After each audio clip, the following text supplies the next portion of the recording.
בגין היה ראש הממשלה יפה, השישי של מדינת ישראל.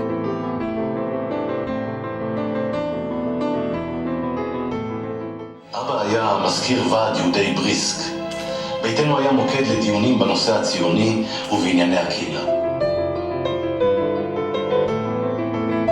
שתי הבנות של בגין, חסיה ולאה, הגיעו אלינו למוזיאון וככה סידרו את החדר כמו שהם זכרו מהילדות.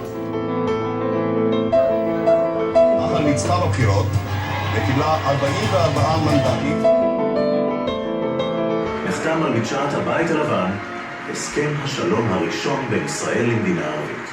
השלום היה אחד הערכים היותר חשובים למנחם בגין. למדתי מלא דברים על ראש הממשלה השישי של מדינת ישראל, מנחם בגין.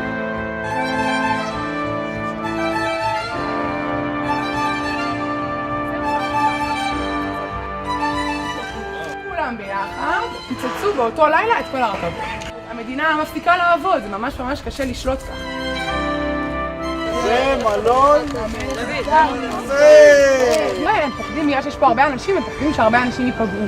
כל החלק השמאלי נפל. לא נותנים להם לעלות לארץ ישראל, לכן הם מקימים את המחתרות. הופכים את זה לבית הסוהר.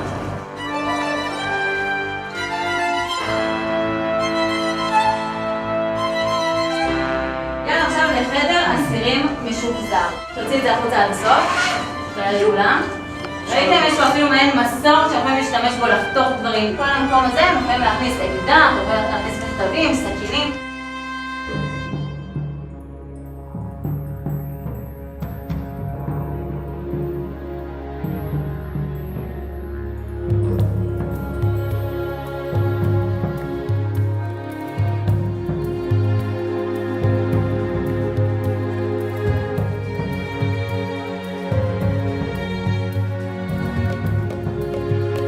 בשנת 1947 החליטו חברי התא שהם רוצים לברוח.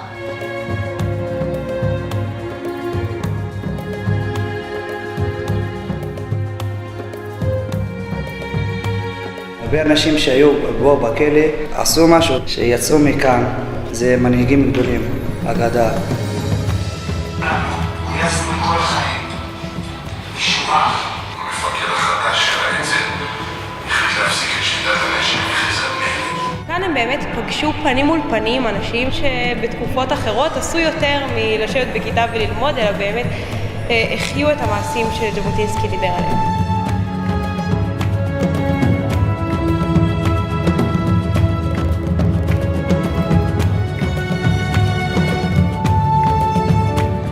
See the conditions that our Beis Harim, like people exactly like us, when they lived in Israel our age, what they did to, I guess, to be able to have this place that we now come to and visit and live in.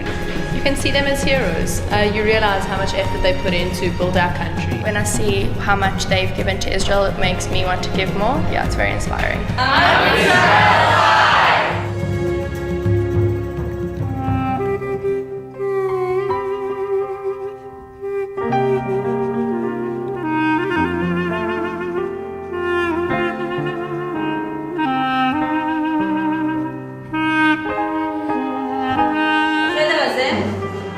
יש חריטות של האסירים ממש על הרצפה. שם בקצה של החדר יש פתח של מנהרה.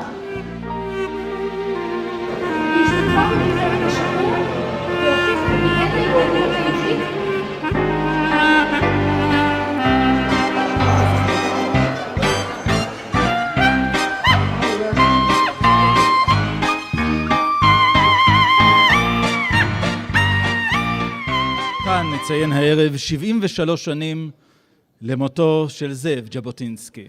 בניית הארץ זה גם בדם. דם הוא דם של הגנה, לא של התקפה. אתה שמעת את ז'בוטינסקי אומר בבירור, אסור לפגוע במי שלא מעורב, לא בנשים, לא בילדים. אי שם בתוך הלב עיר שלום, עיר שלום. אי שם בתוך הלב עיר שלום. השנה מציין העולם 70 שנה לאירוע שהפך לאחד מסמלי הגבורה הגדולים בהיסטוריה של העם היהודי, מרד גטו ורשה. לוחמי האצ"י השתייכו לתנועת בית"ר הרוויזיוניסטית, ובשל כך חלקם במרד הועלם מפריים הזיכרון, כשהדשת המצלמה מופנית ללוחמי השומר הצעיר והתנועות הסוציאליסטיות. 70 שנה מאז הניפו את נס המרד מעל חומות גטו ורשה. באיחור של 70 שנה מתחילים לראות שהאמת מנצחת. גם